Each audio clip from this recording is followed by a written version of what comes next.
Erreakzio hau ere ingurune aziduan gertatzen da. Hemen esaten da moduan. Idatzita daukazu erreakzio ioniko osoa. Begiratu, zuk ondo egin dozun, zure disoziazioa, eta gero elementu guztien oxidazio zenbakia ondo jarrita daukazun. Gero, begiratzen dozu, nun dagoen aldaketa, ikusten dozu, manganesoa da erreduzitzen dana, 7tik 2 jaisten dalako bere oxidazio zenbakia, eta kloroari berriz gertatzen zaio oxidazioa, bere oxidazio zenbakia -1-tik 0 igoten dalako. Hau dana ikusita, idazten ditugu orain erreakzio erdiak. Erreakzio erdiak dira erreakzio ionikotik ateratzen diren erreakzio bi hauek oxidaziozkoa, eta ikusten duzu oxidaziozko erreakzioa gertatzen dela klorurotik klorora. Hartu behar dituzu oxidazioaren mutur biak. Klorurotik klorora. Eta erredukzioa gertatzen da manganesotik, baina permanganato eratik, manganeso katioira pasatzen den erreakzio erdi horretan. Hau da, manganeso permanganatoan, ez astu hemen jarri behar dituzula ondo anioi eta katioien karga guztiak, eta hurrengo pausua da, kasu honetan esan dugu, kloroa eta manganesoa direla erreakzio honen protagonistak, eurak egon behar dira ondo doituta. Ikusten duzu, hemen kloro bakarra daukagula eta hemen kloro bi. Horrek esan nahi du, ondo doituta usteko, ipini behar diozula kloruroari 2 bat aurrian. Eta manganesoaren kasuan, ikusten duzu, manganeso bat hemen eta manganeso bat hemen. Beraz, hor ez duzu momentuz ezer egin behar. Honela, geratzen dira kloro eta manganesoa ondo doituta.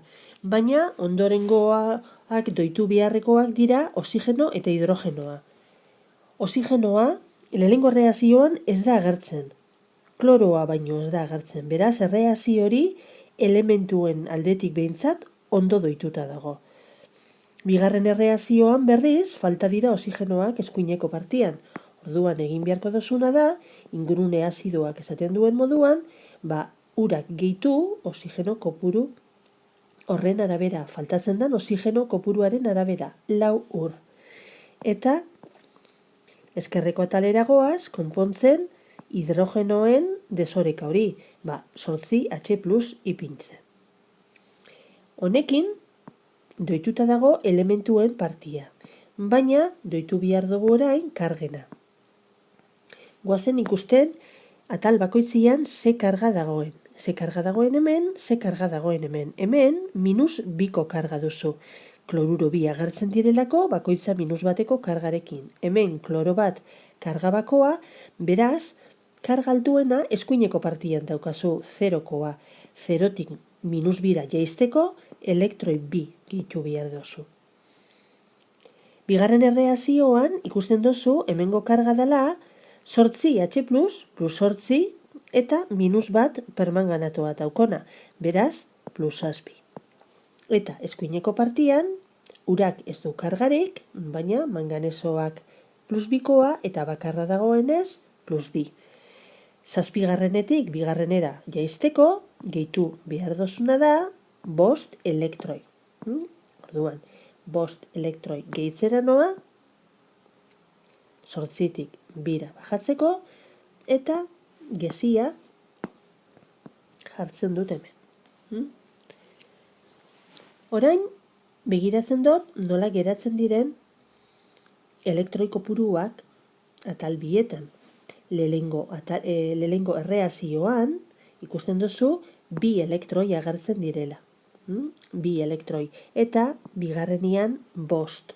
Beraz, zenbaki desberdina direnez gero, euren MKtera iristeko 10 da MKT, lehenengo erreakzioa bider 5 egingo dugu, eta bigarren erreakzioa egingo dugu bider 2.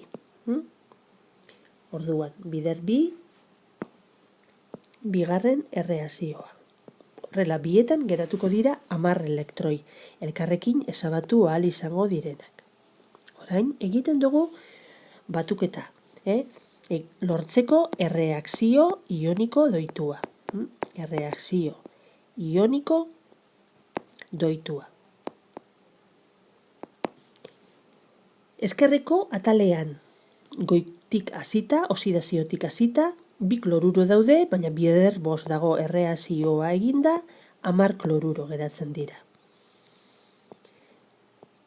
Erredukzioan, bigarren ekuazioan, 2 permanganato. 2 permanganato. Eta 2 bider 8, 16 protoi. Orain, etorriko ziren 10 elektroiak. Ez ditugu ipiniko, ze eskuineko partian beste 10 elektroia agertuko dira, elkarrekin ezabatuko direnak. Lehenengo ekuazioan, eskuineko atalean, 2 kloro, 5 kloro, 5 kloro, eta bukatzen da. Lehenengo erreakzioa, eta orain bigarren erreakziora goaz. Bider 2 eginda, geratzen dira 2 manganeso, eta 8 ur. Honela erreakzio ioniko doitua bukatu dugu. Baina, honek ematen duen informazioa nola erabiliko dugun, orain ikusiko dugu. Idatziko dugu berriro goiko ekuazioa, eta goiko ekuazioan egingo duguna izango da ipini utzuneak formula guztien aurrian. Hor, koefiziente estekiometrikoa sartzeko.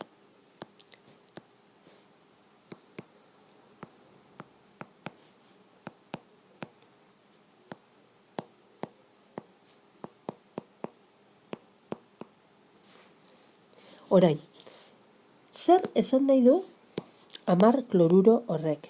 Eskerreko partian 10 kloruro egon behar direla. Goazen begiratzen kloruruak zenbat tokitan agertzen diren. Kloruruak hemen eta hemen agertzen dira. Bestela, begiratu erreakzio ionikoan. Kloruroak manganeso klorurotik urten dira eta hidrogeno klorurotik ere.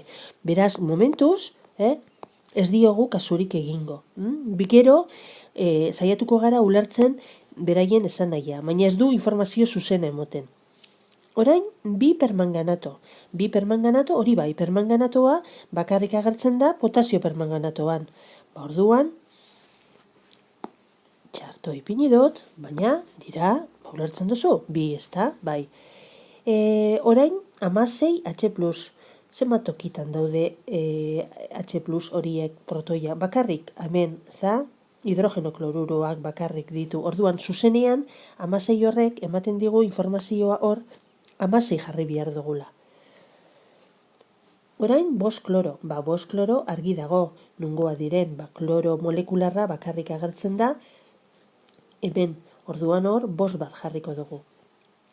Manganeso katioiak, 2. Manganeso katioia bakarrik agertzen da, hemen manganeso kloruroan, ze potasio permanganatoan ez dago manganesio katioia. Orduan, manganesoa, horrek esan nahi du hemen, 2 bat jarriko dugula. Badezpadan begiratu beti azpiindizeak. Hemen 2 bat balego, hor bat ipiniko genuen aurrean. Kasu honetan, ez. Eta 8 ur. 8 ur, aurreko adibidean esan dugun moduan, urak askotan ez dira agertzen. Orduan, guk jarri beharra daukagu, erreakzioan atera direlako doikuntzan. 8 ur. Eta ikusten dozu, horregaitik utzu ditugu hemen, utzuneak, ohartzeko nola oraindik hemen bete barik dagoen utzune bat geratzen dela. Utzun hori nola betetzen dugu? Begiratu, zer dauka? Potasio eta kloroa. Begiratu, potasioa, kloroa toki askotan agertzen da. Eta nazta baino ez gaitu egingo. Baina potasioa bakarrik eskuineko partian bera dauko. Beraz, ezkerreko parteko potasio kopurua izanen behar da bertan egongo dana. Eta hemen jarri dugu ezkerreko partian 2 potasio egon behar direla. Beraz, honi be, zer jarri beharko diogu? 2 bat. Goazen orain begiratzen zer esan nahi duen 10 kloruro horiek. 10 kloruroak, eskuin ezkerreko partekoak, nondik datoz? Kloruroak toki askotan dagoz, baina ikusten dozu dagozela 16 kloruro HCl-an eta kentzen badugu zenbat daude eskuineko partian hemengo 2 kloruroak, 2 bider 2 4 kloruro, eta 2 potasio kloruroan, beste 2 potasio kloruroan. Orduan, 16 ken 6 eginda, 10 kloruro horiek ateratzen dira. Hori izan da bere esan daia.